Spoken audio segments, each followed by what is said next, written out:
Okay, let's dive right into this. Welcome to today's explainer. Imagine we're all sitting around a crackling campfire, right? Because today, we're going way back in time for an absolutely epic historical tale of courage.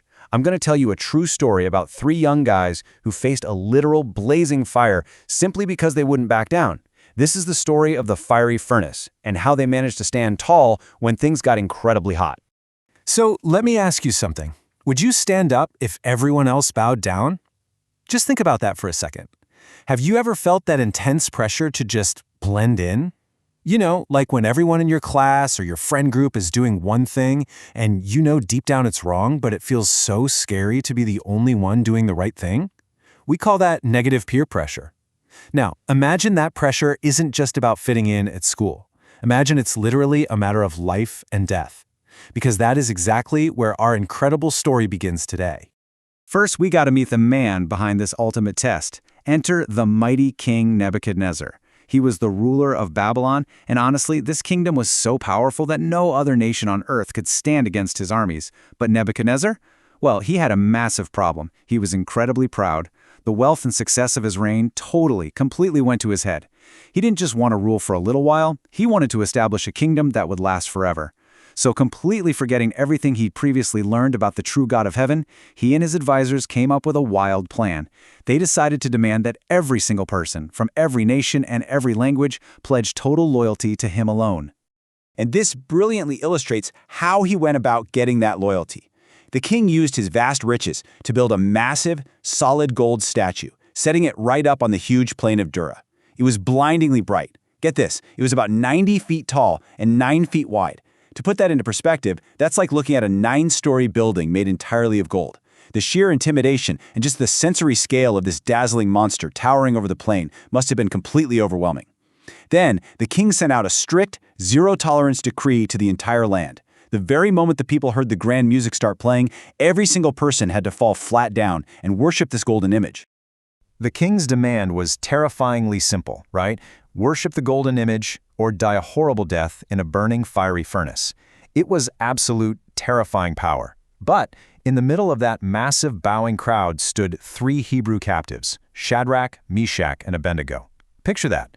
While thousands of people dropped to the dirt, these three friends firmly resolved not to dishonor the God of heaven.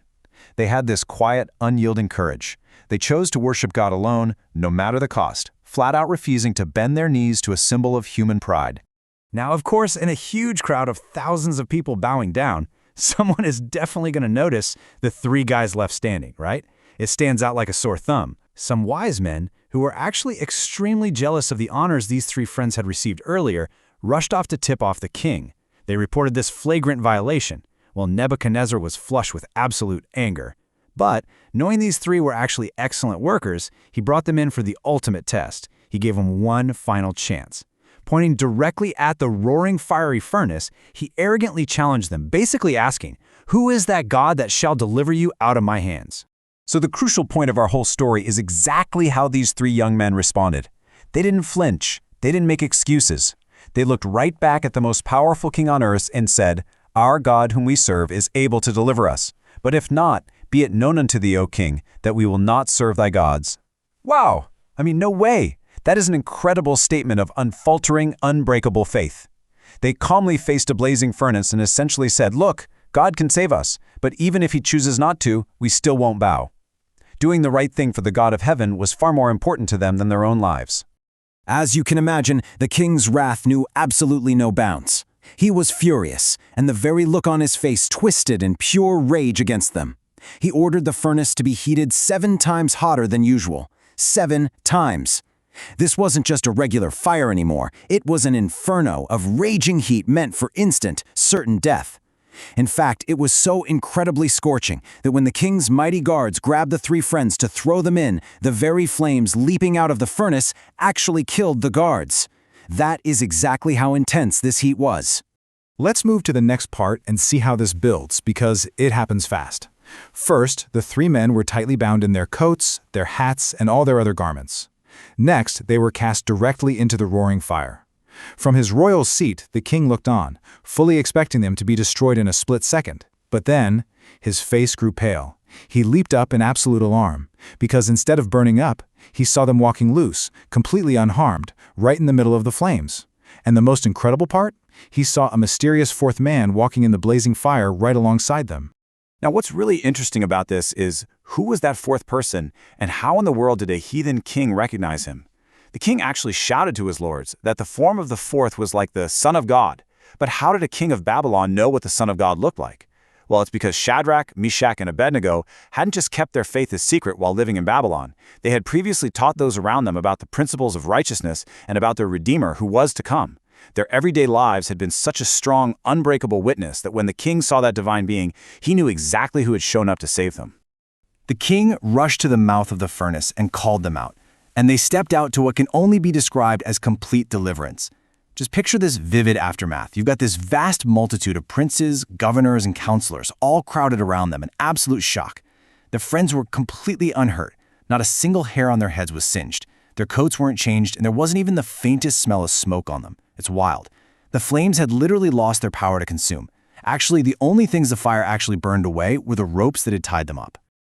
So the mighty King Nebuchadnezzar was completely humbled. He entirely forgot about his pompous, giant golden statue. Instead, he publicly praised the God of the Hebrews, declaring, "There is no other God that can deliver after this sort."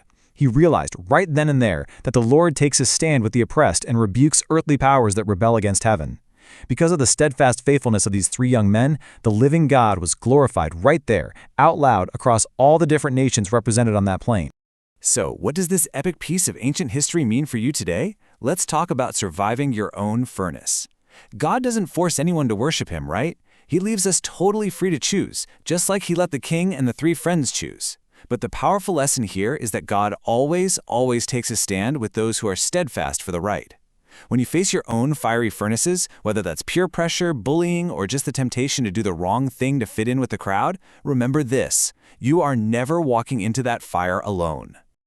To help you navigate your own modern-day furnaces, I want you to remember these three things. Number 1, make God your only object of worship. Put him first, far above popularity or fitting in. Number 2, obey truth even if the crowd does wrong. I know, it takes serious guts to stand standing when everyone else is bowing down, but the truth is always worth it. And number 3, trust that God's abiding presence is right there with you. Just like the Son of God walked in the flames with the Hebrew youth, angels that excel in strength will protect and sustain you in your hardest moments. Which brings us to our final big question for today's explainer. When the heat is on, will you have the courage to stand tall? Shadrach, Meshach, and Abednego showed us exactly what an unfaltering faith looks like. They proved that no matter how big the giant gold statue is or how hot the fire gets, doing the right thing is always the right choice. So carry their courage into your own life this week. Stand tall, be brave, and remember exactly who is standing in the fire with you. Thanks so much for diving into this story with me today, and I'll catch you next time.